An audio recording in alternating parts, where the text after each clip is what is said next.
And we are live. Today, we are going to be talking about COVID, the continued collapse of the COVID narrative, and the potential reduction of restrictions, and what this all means to us on episode 332 of the In the Tank podcast.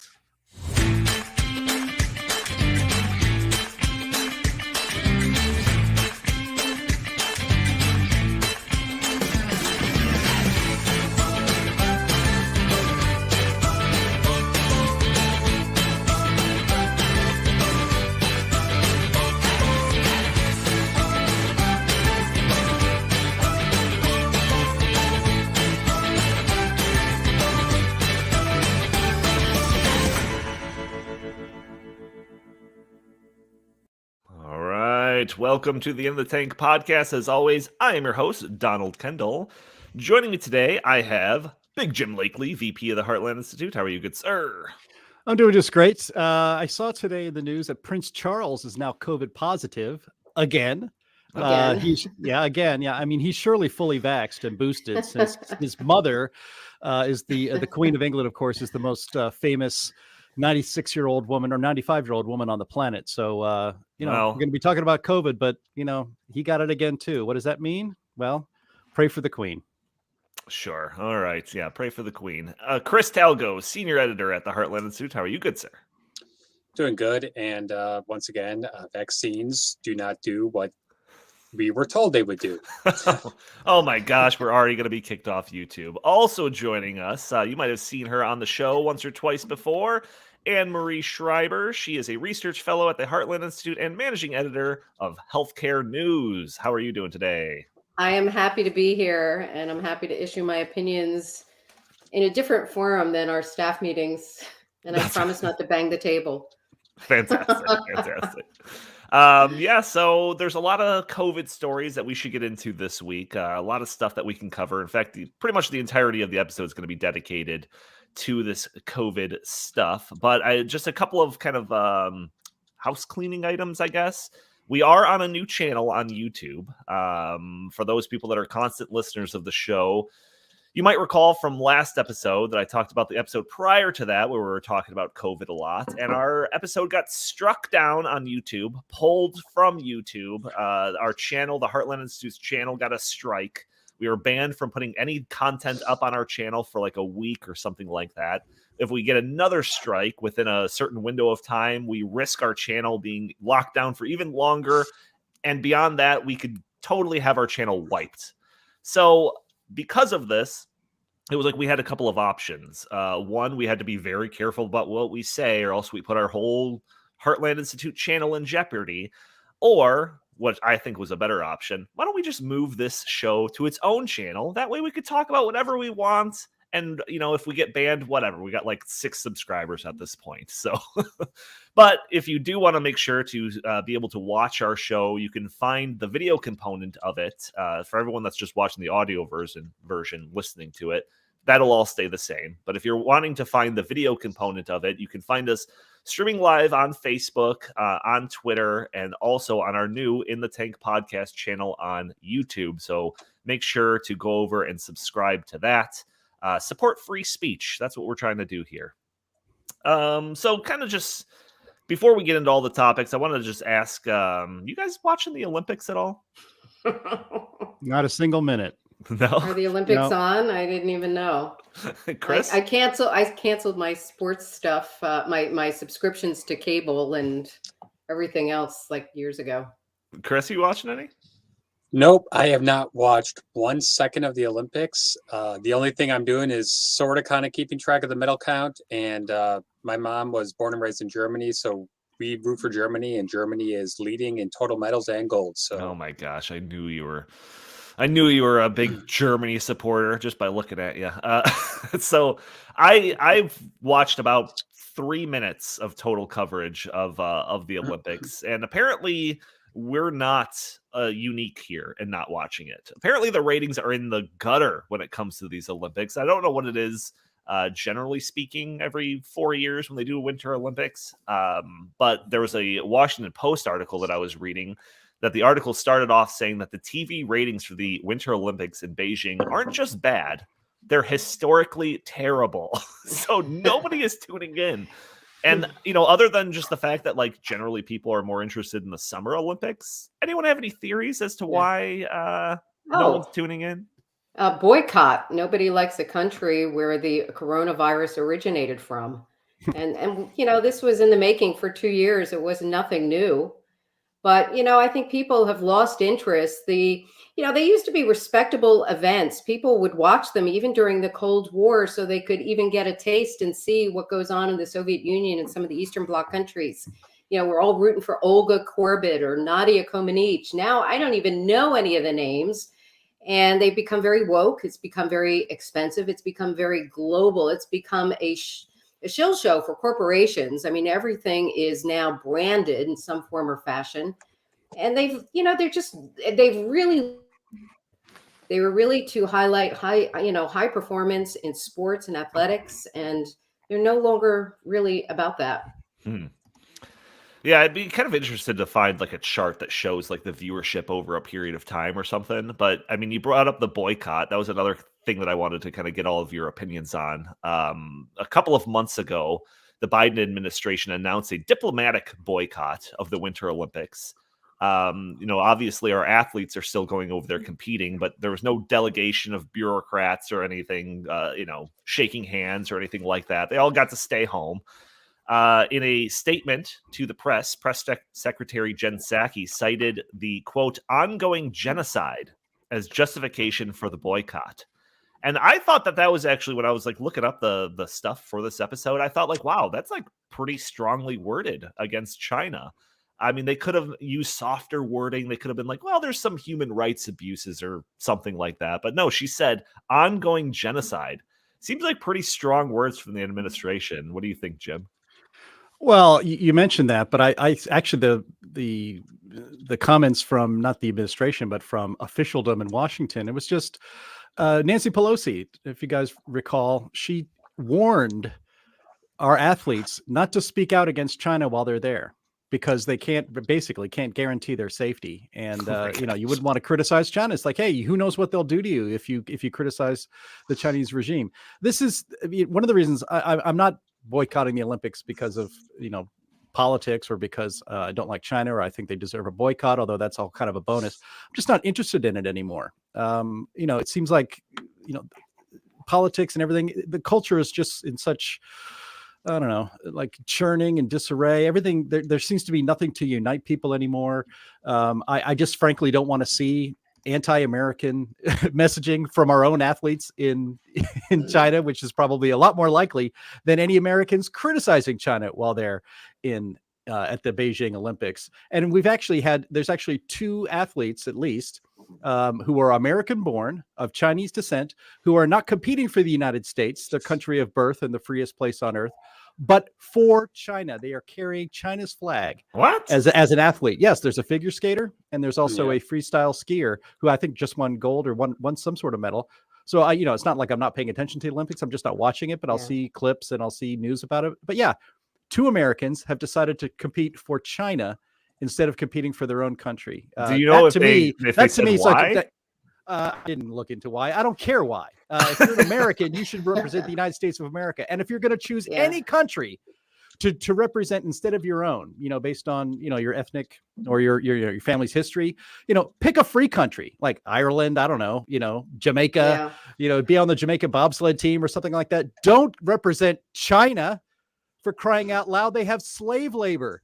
They have concentration camps filled with thousands and thousands of Uyghurs that are making the iPhones and Nike shoes that you wear. It's disgusting. So I think part news about that kind of stuff kind of leaks out. You didn't hear it, Donnie, but other people do. That just makes me not want to watch the Olympics. I don't want to reward NBC, which I hate, and I don't want to reward this whole contest. This should never have been sent to China. This is their second Olympics in the last 14 years.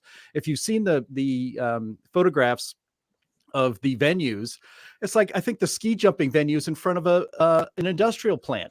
Right.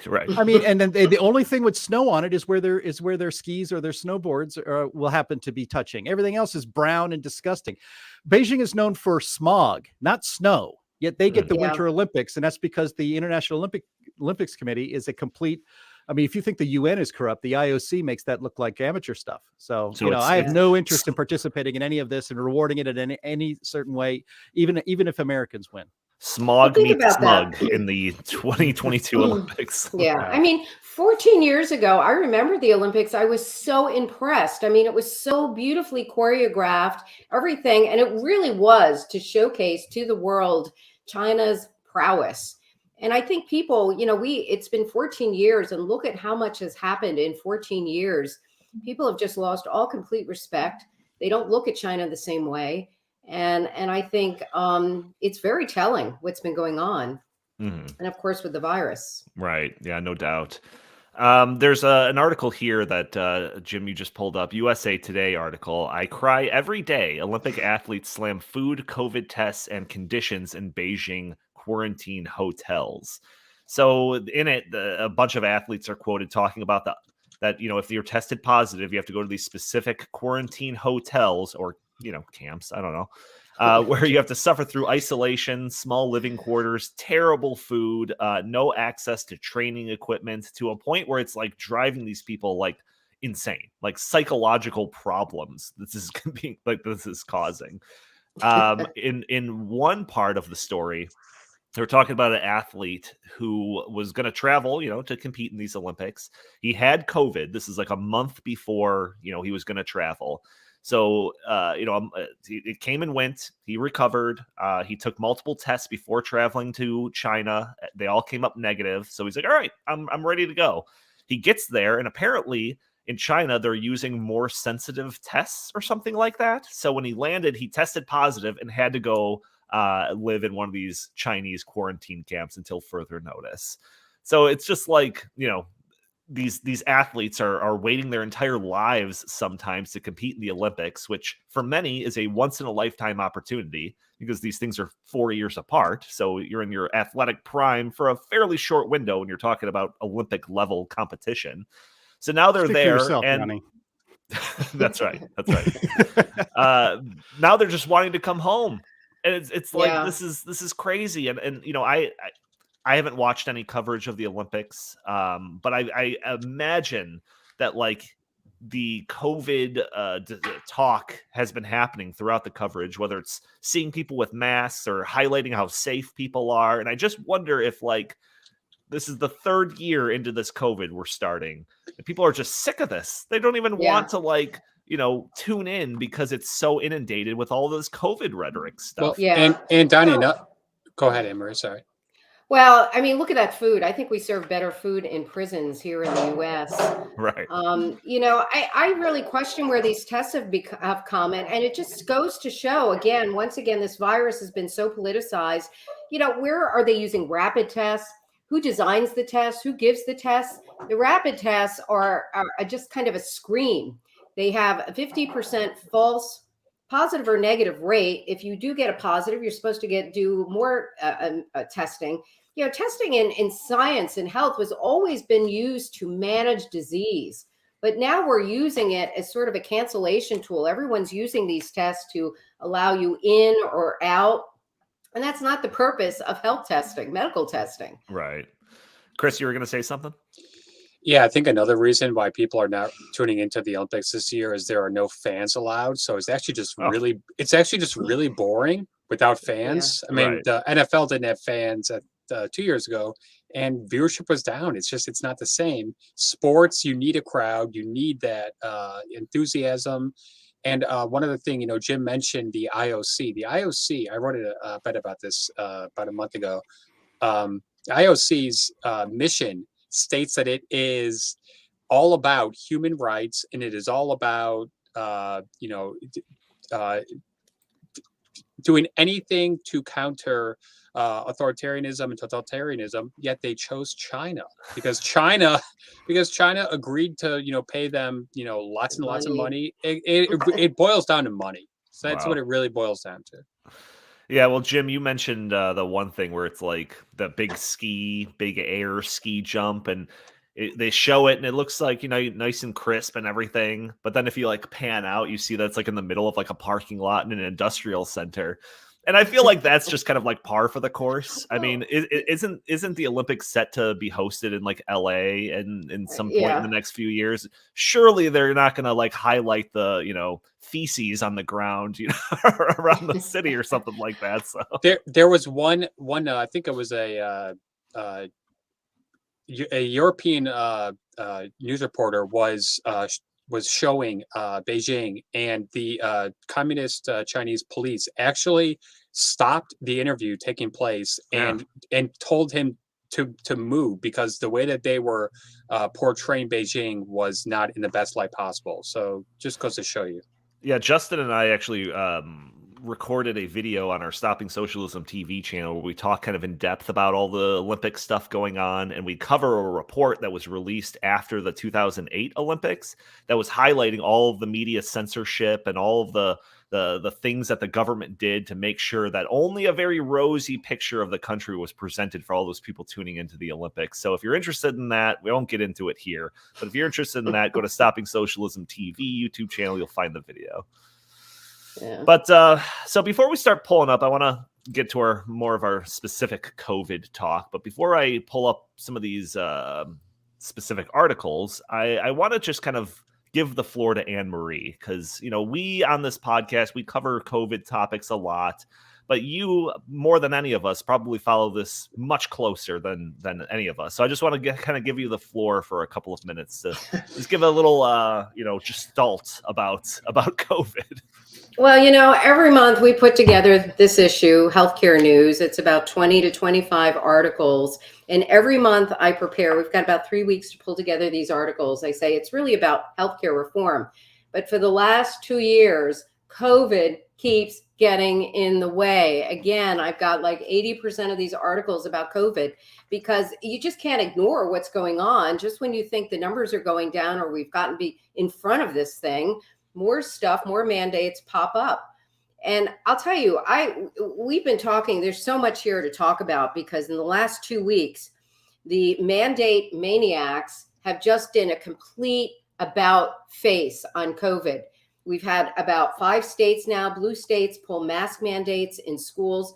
My favorite is New Jersey Governor Phil Murphy, who said only 2.5 weeks ago that masks were here to stay for the foreseeable future. And then on Monday, before his executive power was to expire, and I think he got a lot of pressure from his legislature to do this, he said, I'm not going to do the masks. And then you read his statement and he talks about how the numbers are going down and how everyone is now vaccinated. All these things existed about a year ago when they were pro-mask. Mm-hmm. The numbers, if you look at the charts, I mean, my goodness, this is from Worldometer. Right. You could see this is Omicron. It's huge. Nothing's really changed. In fact, it's worse. Yet they are, all of a sudden now doing an about face on masks. And pretty soon, I don't know if vaccine passports will ever go away. New York State hasn't really quite done the mask over turnaround. But, 2 things. We've got truckers in Canada that are taking the world by storm. And we got an election, a very hot election coming up this year, where I think 2/3 of the country is electing a governor. We've got state representatives. We've got Congress, members of Congress running. And I think they're running scared. I think there's going to be a huge backlash. The evidence just keeps piling on that these lockdowns have been an abysmal failure. They've caused more harm than good. And we really never got anywhere on COVID at all. Yeah, no, it's pretty crazy. And my kind of thesis on this podcast over the past handful of weeks has been that I think that we are witnessing kind of the COVID narrative collapsing. And that was actually the topic of the 2 episodes ago when we actually got a strike. But again, we're on a new YouTube channel, so I feel a little bit safer talking about some of these same topics. But there's been a few more articles that have popped up, a few more pieces of evidence, I guess, that seem to support my claim that the COVID narrative is collapsing. So the first one I want to talk about is it's an Axios piece. Fauci, U.S. heading out of, quote, full-blown pandemic phase. So I like this, to me, is a huge story. Dr. Science himself, Anthony Fauci, said recently that we were heading out of the, quote, full-blown pandemic phase of COVID. I would have said this probably a year or so ago, but hey, better late than never, with never being a real possibility with these wannabe totalitarians in charge. So in a recent interview with the Financial Times, Fauci said, as we get out of the full-blown pandemic phase of COVID-19, which we are certainly heading out of, these decisions to remove restrictions will increasingly be made on a local level rather than a centrally decided or mandated. In the same interview, he said that COVID restrictions could come to an end, quote, soon, even as early as this year. So, I joked just a minute ago about the pandemic never ending, but seriously, Yeah. I figured like Fauci would have to be dragged kicking and screaming off the stage before we ever got someone in his position saying this. What do you think about it, AnneMarie? They never really quite do an apology or admit that they're wrong, which makes me wonder, will these things come back again as soon as these, the truckers go home or the election is over? So that's why, that's something voters are really going to have to ask themselves. The most draconian governors have really been silent. We've written about this. In Kansas was the first governor who turned around on the vaccine mandate. I think they're just bailing on Biden because they're afraid he's going to become a political liability for them. But, Fauci's interesting because here's a guy who's been in his job for decades. He is he's no amateur. He knows what he's doing. I think what's going to happen is, the investigations against him have been kind of stagnant because the Republicans are not in control. The Democrats have really been protecting him. And if this Republicans take over the Senate, Rand Paul has already threatened that he's going to have major investigations against Fauci. I think Fauci's going to quit. I think he's going to quit like Collins did, and people are going to forget about him, and there's not going to be any accountability. They still can haul him into Congress and before the Senate and testify, but I think that's kind of what he's holding out for. Wow. Yeah, Chris, I think I've said it to you, like Fauci is just enjoying his time in the limelight here. Like he's never going to admit that we're not in a position where he needs to be on CNN every day talking about what the next marching orders are. So is it a surprise to you that he came out and said this stuff? No, because I think that this is all election related. So I think the polls show that Americans are really sick and tired of the restrictions. They're really sick and tired of the mask mandates. And finally, a bunch of Biden administration officials and governors, including our governor, Governor Pritzker, are renouncing the restrictions. I think they're doing it purely for political reasons. I don't think they're doing it because the science has changed. The science has not changed. The science has been the same for the past 2 years. We know masks don't work. John Hopkins just unleashed a groundbreaking study that the lockdowns decreased mortality by 0.2%. For 2 years we were told social distance, lockdown, mask up, vaccinate, blah blah blah. It all was for naught. And I think that they are deathly afraid that they are just going to get shellacked come November. So they're just trying to do a quick pivot. I take it all with a grain of salt, and it would not surprise me at all if a new variant comes up in a week or a month or a year, and we're right back to this. Well, he had a couple more interesting things to say during the same interview. He said that he does not believe, quote, we are going to eradicate this virus. Something that we have been saying for how long now, Jim? How long now? Oh, 2 years. 2 years since January, February of 2020. We've been saying this. Yeah, the title of this podcast is COVID gaslighting on full blast, and and we're going to get into some details on the gaslighting and how we're being told that things we're being told that maybe there's an off ramp to all this COVID lockdown craziness and COVID panic by the same people who have implemented and facilitated and made worse COVID panic in this country and around the world, frankly, for more than 2 years. And it takes a special kind of chutzpah to be the one to go on CNN, for instance, and I can't wait to play that clip, to talk about how, basically to say things we've been saying on this podcast for 2 years, that we're never going to get rid of COVID, that COVID is like, it's like the common cold. It's a coronavirus. It is going to be with us forever. We have to learn to deal with it. We shouldn't shut down the entire world to try to eradicate COVID, because that's impossible. And you know what? Fauci knew it was impossible. He knew it was impossible right from the very freaking beginning. And I almost swore again. I almost said a different kind of F word, because this kind of stuff triggers me.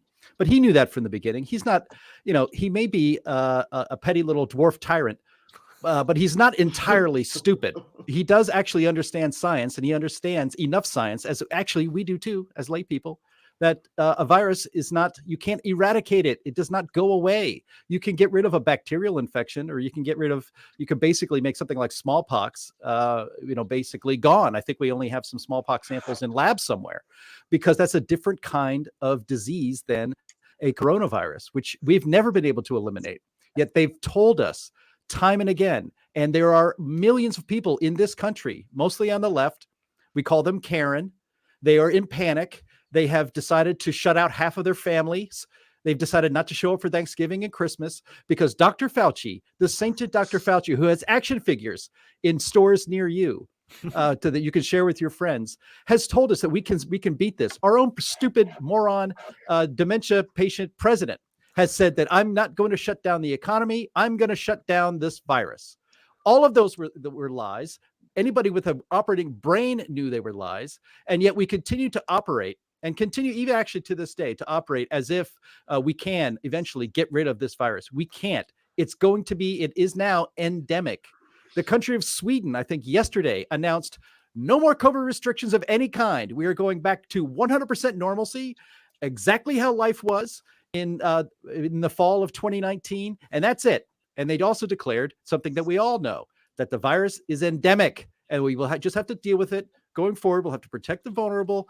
But saying reasonable things like this for 2 years, and this is one of the reasons why we are now on the In the Tank podcast channel on YouTube instead of Heartland's flagship channel with almost 40,000 subscribers, is because you weren't allowed to say these things. In fact, you're still not allowed to say these things today. And we had our fat tub of goo governor yesterday here in Illinois, J.B. Pritzker, who is a walking photographed example of a comorbidity for COVID-19. His mere existence is a danger to himself for COVID-19. And he got up there yesterday and he said, you know what? We're gonna here's the off ramp at the end of February. So now we got to wait another 2 weeks still, or plus 2 weeks plus 3 weeks actually let's see. Yeah. In 3 weeks, we will finally be done with mask mandates indoors at all facilities in the state of Illinois, except for children in public schools. You kids who have a 0.002%, I might even actually left out a zero, of dying or even having serious side effects or serious effects from the COVID vaccine, they still have to keep their masks on in schools. Yeah. And they say that, the science, and again, we're going to play this clip that triggers me, like I don't already sound triggered, right? From one of CNN's doctors who's an expert on this stuff, tells us that this is not driven by politics. Jen Psaki said this yesterday. This is not a political time scale. This is a science time scale. Let me tell you something here. COVID deaths on Tuesday, I looked this up. COVID deaths on Tuesday were 3,356. The same day the previous year, so on Tuesday, 2021, COVID deaths around in the United States were 1,583. As of today, or as of yesterday, I'm sorry, Wednesday, COVID cases in the United States, yesterday, 226,782. A year ago, the number of COVID cases in the USA was 96,390. And deaths were still about 3,000 each time. So if this is driven by science, why weren't we allowed to live our lives last year or the year before? The state of Illinois is going to remove the mask mandates for everybody and allow you to walk into a grocery store or a health club or anywhere else without putting a panic face diaper on as you walk in.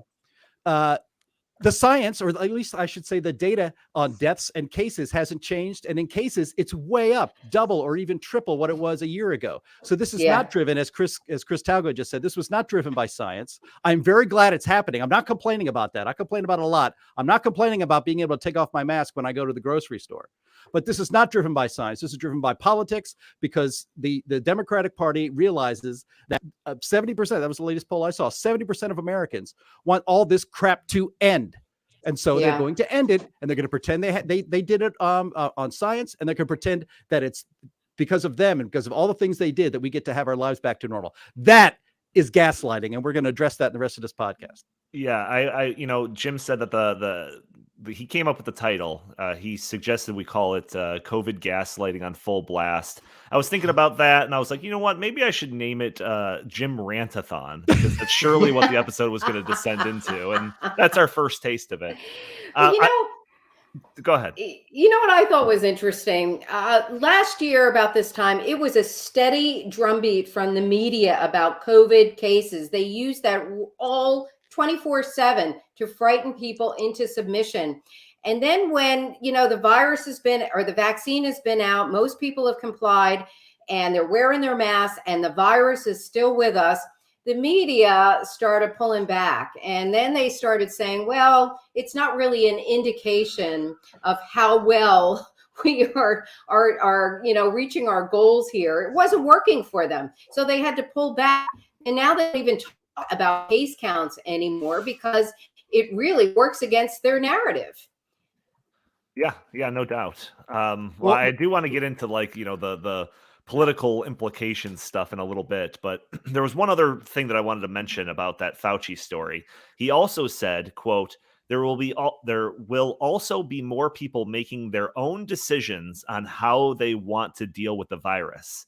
So I'm not sure if he was saying this in a tone that was like condoning this or lamenting this reality, but the acknowledgement seems to be a step in the right direction. So it's just like, oh man, people are going to actually make decisions for themselves. Wow, that's crazy. Thank you, St. Fauci. That's great.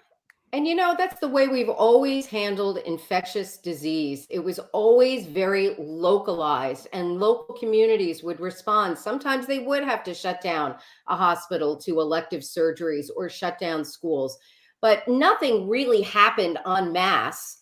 Like, Right. They said the coronavirus is going to infect everybody at the same time in all places. It just didn't make sense. And the conservatives, the free people, free market people were saying, look, we need to deal with this on a very local level, but nobody was listening. Yeah. Like I always say, everything that we talk about is in the show notes. This next article I want to bring up is from the Federalist, titled "Science on COVID and Kids Hasn't Changed, Only the Politics Has." So this article discusses the mask mandates on children and schools, and the seemingly flip-flopping stance on said mandate by Dr. Leana Wen, a medical analyst expert that frequently appears on CNN. Jim, you brought this to my attention, and you were pretty heated about it, probably on par with just 5 minutes ago. So do you want to take us through this? We also have a video we can play, so I'll let you kind of handle how you want to take us through this story. Yeah, I want to play the video because when I heard this the other day, it triggered me. Dr. Leana Wen, I believe is her name. She is former head of Planned Parenthood. She was fired from Planned Parenthood because she wasn't pro-choice enough, if you can believe it. But she's been basically she's basically been on CNN almost as much, probably even more than Dr. Anthony Fauci over the years, or the last 2 years, and she's the go-to expert on COVID and COVID policies, and she's said that we have to mask up kids. She said just 3 weeks ago, Dr. Leana Wen said that it was we needed to not just mask children in school, which is child abuse, by the way. Putting a mask for 8 hours a day on a 6-year-old is child abuse. But the cloth masks, she famously said, the cloth masks are useless. They're just facial decoration. Oh, that's great. We've been putting facial decoration and traumatizing our children for 2 years. Thanks for that. And then when she said that, she says, but what I mean is that children in school need to wear triple mask protection. An N95 with triple ply, like a garbage bag or something. And so she said that 3 weeks ago. And then this week, she said something entirely different, and she's gaslighting us, and we are not going to put up with this garbage anymore. Yeah. We're just not going to do it. So here our producer extraordinaire is absent right now. So I'm going to, hopefully we'll get the sound going. Let's give it a shot. Do you agree with the move? I do. There was and is a time and place for pandemic restrictions, but when they were put in, it was always with the understanding that they would be moved as soon as we can. And in this case, circumstances have changed. Case counts are declining. All the science has changed. We know that vaccines protect very well against Omicron, which is the dominant variant. Everyone 5 and older have widespread access to vaccines. And we also know about one-way masking, the idea that even if other people around you are not wearing masks, if you wear a high-quality mask, that also protects you, the wearer, too. And so Wait, false. She and others said that didn't matter. That's why everybody had to wear masks, because if you didn't wear a mask, you were putting everybody around you, even people in masks, at risk.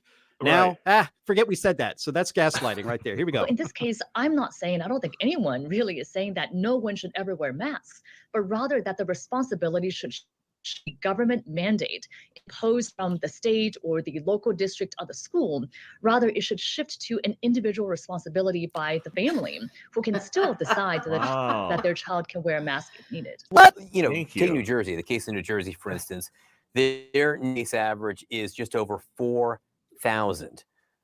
Is that an acceptable number, or are they projecting out to March 7th at this point? I don't think we should be looking at case counts at all at this point, especially when we're dealing with a milder variant and when so many people were exposed to Omicron and therefore have at least some level of protection, either through vaccination or immunity. The key number that we should be looking at is hospitalizations. If our ICUs and hospitals in that particular region are not overwhelmed, if they're not over capacity, where were they 2 years ago? 75% or 80% full, then we should be able to relax all restrictions. We had all this stuff 2 years ago. We should be starting to, with the first restriction removed, an action on children. Because while for adults, you could say, well, what's the harm of adults masking when they go to a grocery store? There actually is a harm that we should be discussing, children continuing to mask.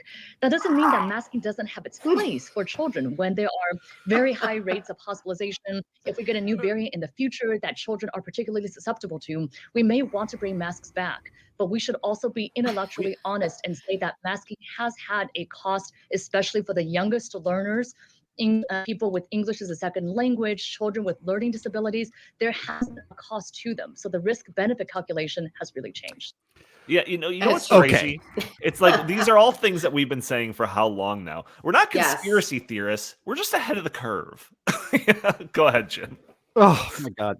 I mean, geez, so you can see, AnneMarie and everybody else listening and watching this podcast, why that was so triggering for me, because that is literally the kind of things that reasonable people, including the reasonable people on this podcast, have been saying for 2 years, that, children are not at a high risk, that putting a mask on a child is, especially with learning disabilities or speech, does more harm than good. And so Leana Wen actually was on. I have to find the tweets, and I'll share them on the screen later, maybe when AnneMarie takes over here. But she after these are the people who have perpetuated COVID panic for 2 years, who have trucked no dissent from everything that they have said. Every wild speculation is the science. And any questioning of these sorts of things is completely banned. Every doctor who knows what they're doing, doctors who actually see patients, like Dr. Robert Malone, I just got this podcast banned again just by stating his name. He's a doctor who actually sees patients. Dr. Fauci, I would love Rand Paul or somebody to ask Dr. Fauci the first question: when was the last time you saw a patient? He's a bureaucrat. He is not a doctor. He's not a scientist. He's not in the lab. He's reading reports, probably not even reading reports, probably reading summaries or having a staff email him the top line of whatever some report is, and then declaring what the science is. As you said, we had a whole podcast on this, Donnie. I am science. That's what Dr. Fauci said. So anybody who questioned any of these things, who said all of these things, reasonable things that Dr. Leana Wen just said, were called conspiracy theorists. You are killing grandma. So no. You don't get to say the science has changed and it's different now, and that we should have, this is one of her tweets, and I will find it and put it up. She says, we should have nuance and compromise now instead of vitriol and divisiveness. Right. Dr. Wen, Fauci, and all these other COVID priests and priestesses, vitriol and divisiveness is what they created. And they did that for political That was the whole purposes. point. And it was the entire point. It was to otherize everybody else. It was to put you out. I mean, heck, just going to a school board meeting and saying, I don't want a mask on my kid anymore, it got you labeled as domestic terrorist. Now, I'm sorry. I am not going to sit here and listen to Dr. Leana Wen or any of these other people who perpetuated COVID panic, who separated families, who were the reason why grandmas and grandpas died alone in hospice care or even in hospitals. Why people who had children, Donnie, you had a child during COVID, and I remember us talking about it. It's like, what if your wife tested positive for COVID right after giving birth? They're going to take the kid away for 3 days to make sure she's isolated. And I said, and I even told you, I said, you know what you do then? You grab the kid and you run out the back door, and then I'll go get your wife, and then we'll meet in the back. But this is the things you do not get to sit here and say that we need to be reasonable now and find a third way in which we start to weigh the pros and cons of COVID lockdown.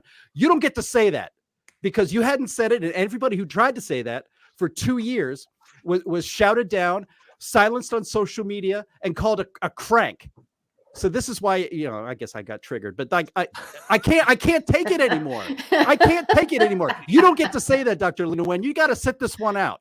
Yeah, I mean, your frustration is completely warranted for all of those reasons that you mentioned, and in that tweet that you referenced, where the time is past, we got to get past this divisiveness and division, or whatever she said, and go into nuance and compromise. And it's like, I feel like I've been on the side of nuance and compromise since day one.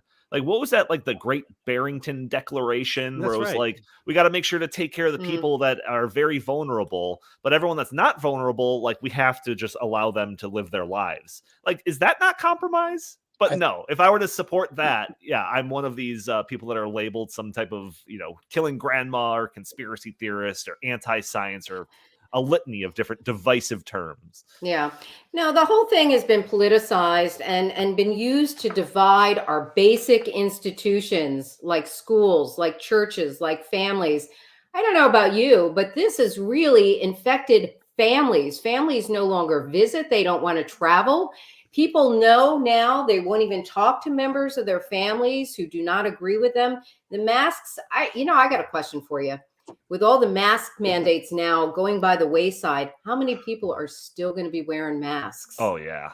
A large percentage. I think you're going to see a lot of them and this will just go to show you it has nothing to do with protecting your health or other people's health. Why people wear these masks. They wear them to signal to other people that they do not think like you, that you are different, that you're inferior. I think. You go to some of these ritzy enclaves of Washington, D.C., and you got a lot of young people walking around outdoors wearing masks. Everybody has masks on. It's the law in Washington. And I think it's going to continue. I think it's a sign of elitism. We used to distinguish. We don't have class warfare in our country. Everyone, we have the American dream. People can achieve and get prosperity if they work hard and, follow the law and whatever. I think the elite lost the way they were able to distinguish themselves because now, you can't distinguish yourself with a Louis Vuitton purse because, a working class person, if they worked hard enough, could probably afford one. And I think what they do is they embrace these really left policies to show that they're different. And they use the religion of science to defend themselves. And, these policies are the ones that hurt working class people, the elite people who are sheltered like Dr. Wen in her nice apartment in Washington. They don't have to put up with this. They still get paychecks. They don't have to really turn their lives upside down to respond to these government orders. Right. Yeah. What's nuanced and compromise about everyone must take a vaccine, period? Like what's nuanced and compromised about like, you can get arrested if you're paddleboarding by yourself in the middle of the ocean, not around anybody else. Like there is no nuanced or compromised position being spouted by any of these people for the last couple of years. They've all come to our side now where nuance and compromise is acceptable. Have you ever seen us on this podcast ever say that somebody shouldn't take a vaccine? In fact, like when that one vaccine was pulled after a handful of people had like some issues with it, we were like, I don't know if we should pull this vaccine. It should probably still be available to people. Like, that's a nuanced and compromised, position on all of this stuff. So I'm glad they're coming to the table, but yeah, it seems like a couple of years too late. Chris, what's your perspective on all this? I think the fundamental mistake we made was letting people like Dr. Fauci, who can only see the pandemic through a singular lens of stopping the virus at all possible costs, and letting them determine the policies that we have embarked upon for the past 2 years. I think that was just such a boneheaded move. I think we should have had a team of economists, of child education experts, and developed a much more comprehensive plan that actually used a cost benefit analysis that said, okay, if we do this, what are the economic ramifications going to be? Okay, if we do this, what are the long-term ramifications for children going to be? Right. We didn't do any of that. We just took this monomaniacal path of, we must stop the virus at all possible costs. And I think that, decades from now, when the history is written on this, we are going to look back at this and it is going to blow our minds that we did what we did. Yeah, I've always said on this podcast for a number of different topics that the policymakers that we argue against, generally speaking, they only ever look at the one side of the ledger. Okay, if it saves one life, okay, but what's on the other side of the ledger? What are all the things that we're sacrificing for that one life, right? I bring that up with climate change stuff all the time, environment policy. It's like, okay, all of the potential benefits of transforming to a renewable energy source. Yeah, but what is the litany of problems that would result if we were to do that? No. Let's ignore that side of it. We'll only focus on this one side of the ledger. And I think, how about the drug overdose deaths that are, record high over the past year? How about teen suicide rate? How about domestic violence? I mean, I could go on and go on with a laundry list of problems that are directly coming from the restrictions that people like Fauci just nonstop advocated for. How many people have died of cancer that wouldn't have died of cancer because they were not able to get screenings because because you can't go to the hospital unless you have COVID? I mean, I was just thinking actually this morning about having this conversation, and here in Chicago and in New York City and in Los Angeles, they had built these temporary triage hospitals, thousands of beds in the beginning, because that one researcher, what's his name now, Neil Ferguson, put out that thing where in the United States, 2 million people would die in the first year of COVID. So we built all these triage hospitals. My neighbor is in construction. He built the triage hospital in Chicago, downtown Chicago, in the in one of the government buildings. And then 2 months later, they hired him back to take it all down. They didn't use them. I think they had 5 people. I think they had 1,000 beds. They had 5 people that used it, and they probably didn't actually need to use it. They could have gone to a hospital. And the same thing in New York City and other places. And so, they have been wrong about everything. And they are gaslighting us, pretending that they did all these things and it made sense. It didn't make any sense at the time. We said it didn't make any sense at the time. When you predict 2 million deaths and you get a tiny fraction of that. And again, this goes to another thing that we talked about that is also gaslighting, because Fauci talked about this the other day. Maybe we overcounted the COVID deaths. There's a difference between dying with COVID instead of COVID. And we really need to be careful. We need to be careful about how we do the statistics.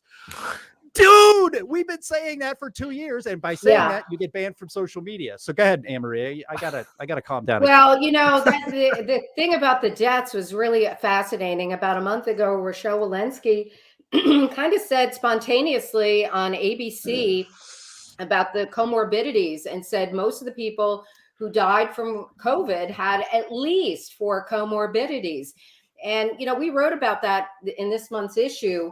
But, on death certificates, usually 5 or 4 or 5 things are listed as the cause of death. And usually at the top is the most recent thing that impacted somebody. It doesn't necessarily mean that is what they died from. But everybody knew that. That was not a secret. That's just not something that was revealed in the last couple of weeks. Yet they purposely went ahead and distorted this data to frighten the public. Everybody all of a sudden was dying from COVID. They knew how to read those death certificates, but they didn't do it. They manipulated the data. But Well, I think they did that. They did it for money. I mean, I know that hospitals were giving. Oh, and that too. Yes. Yeah. Hospital when a hospital had a patient who was coded with COVID, they got like double or triple the payment. How about the fact that Pfizer, Johnson and Johnson, their stock has risen astronomically? Why did we not prescribe hydroxychloroquine and some of the ivermectin and some of the drugs that cost literally pennies, but we are only approving drugs that are brand new that cost hundreds of dollars. Donnie, I hate to say this, but I think a lot of this is just follow the money. Jim, are we still on YouTube? We can't be, right? I mean, we had to have taken off. I'm checking. Something really interesting. Something really interesting happened. I think it was this week or the week before. There's been a battle now between the FDA and Governor DeSantis. Governor DeSantis has been very proactive in opening monoclonal antibody clinics throughout Florida. Florida is becoming the go-to state to get this early treatment. And they're done. Actually, they're organic kinds of things. They're biologic treatments. And last week he's been, when the Biden administration saw what was going on, they clamped down on the supply. And DeSantis for 6 months has been trying to up the supply. Finally, they agreed to give him half of what he requested. And then days later, they pulled the EUA, the emergency use authorization, on 3 of the 4 monoclonal antibody treatments. The one that survived is the one that's manufactured, very expensive. And the government came in and said, it's the only one that works against Omicron. I mean, how do we know? Who knows? I mean, He was just furious when this happened. The FDA, it's amazing how quickly they can act when it suits the special interests that they cater to. But, on other drugs, we have so many illnesses and diseases that have no cures, no treatments. It takes years sometimes for these, people who are often dying to get some of these treatments. And the FDA just doesn't budge on them. They make these companies go through enormous hoops to prove safety and effectiveness. And here, we were able to turn a blind eye to a lot of things. Hey, I think it's great that we can get drugs out quickly. But, the one thing that we do expect our federal agencies to do is to look at safety. And they haven't answered a lot of questions about the adverse reactions on the vaccines. Today, the FDA is considering giving these drugs, authorizing the use to 6-month-old babies. Jeez. Yeah, it's crazy. You brought up the one article. I was actually going to bring it up too. That's going to be in the next issue of Healthcare News. I'm not sure if it's up on the website yet, but it's titled COVID-19 Not Primary Cause of Death in 75% of Cases, CDC Director Admits. He says, this is the Walensky. He says the overwhelming number of deaths, over 75%, occurred in people who had at least 4 comorbidities, said Walensky. So really, these are people who were unwell to begin with. So it's just like, again, I feel like we've been saying this for multiple years, but if we said it too loudly, our channel was going to get struck on YouTube. It's it's insanity. Obesity is a huge risk factor. And the CDC, if you go on their website, it's amazing. They have documents written on how we should not offend or speak out against people with obesity, and how you should talk to them, how you should talk about them. Really, it was more about being sensitive to how you might offend them than really taking on what are really some major health risks.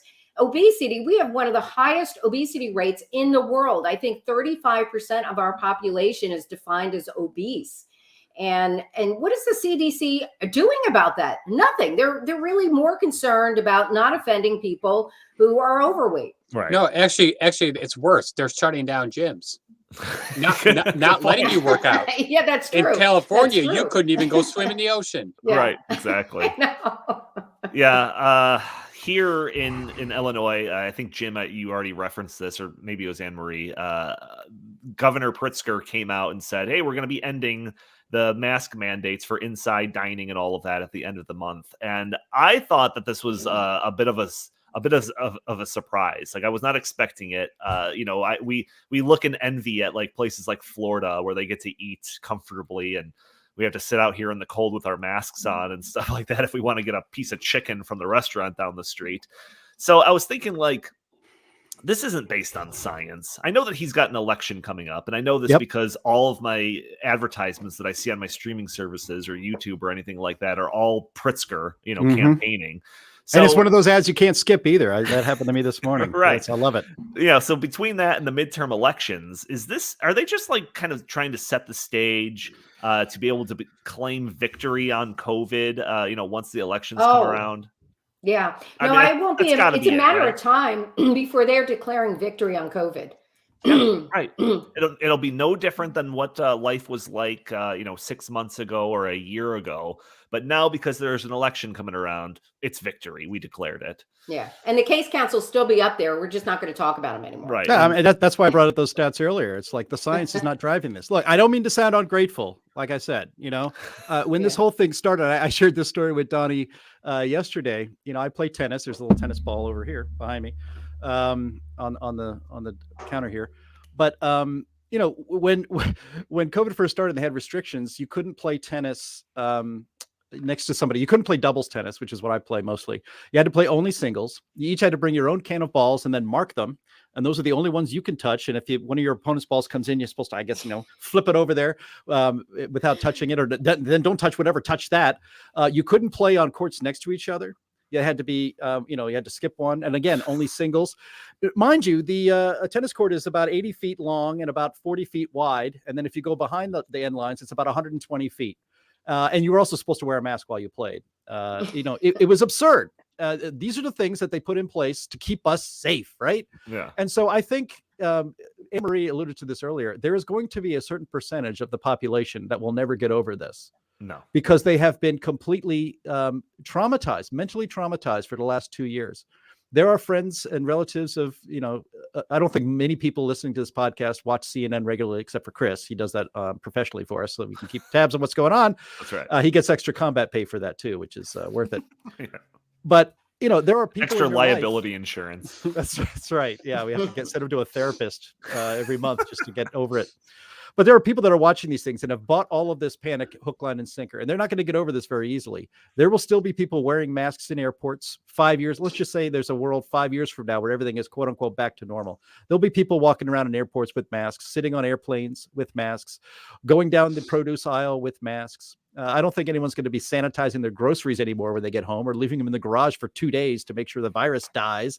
All sorts of things that people did relatively normally, or you would think a reasonable person. They were doing these crazy things. They're not going to be giving all of this stuff up. And why? Because of these people like Dr. Fauci and Leana Wen and Walensky, or cheering them on. CDC, and all these people cheering them on. And it was all for political purposes. It was all to get to blame the virus on all deaths and infections on Donald Trump, to get him out of the White House, to change all of our election rules without any legislative approval overnight, so that all sorts of different ballots. There's no ballot rules anymore. We'll count them up and let you know who won. Oh my God! Now we're definitely getting banned. I just said it. but there are people that are never going to get over it, and that's sad. There are children, of course, as we mentioned before, who have had 2 years of schooling that has put them behind where they would have normally have been. And so their intellectual development, you don't make that up, man. You don't make that up. Interpersonal development. Interpersonal development. I mean, there's people are mentally injured by this stuff. That's just one factor that was not weighed in the balance when we shut everything down, locked everything up, put masks on kids, made Zoom school, real school. I mean, I have 2 nephews. They both graduated under COVID. They didn't have a real graduation. They don't have the kind of memories that we had as kids and graduating. It's a big moment in your life. Screw it. Millions of kids have had their lives ruined. And these guys have no humility or don't feel any guilt about it whatsoever, because they were supposedly keeping us safe. None of that kept us safe. You know what I thought was amazing? How perfect strangers felt the total comfort in coming up to you and bullying you for not wearing the mask. And, it's interesting. Governor Murphy in New Jersey, in his statement, when he said he was going to lift the mask, said, "And I will not tolerate bullying of people who choose to wear masks." Now, where were they a year ago when the opposite was happening? No, yeah. Protect people who didn't want to wear masks who were being bullied? Of course not. Yeah, a couple of things. The first thing about the children and how they're impacted, to me, this is the most tragic aspect of it. If there is someone that's severely vulnerable to this and they wear a mask for the rest of their lives, okay, whatever, I can live with that. But it's like the children, which they have their entire lives ahead of them, that to me is like the biggest tragedy. It's like humans have been communicating with each other long before we even had speech or language, through body language and facial movements and stuff.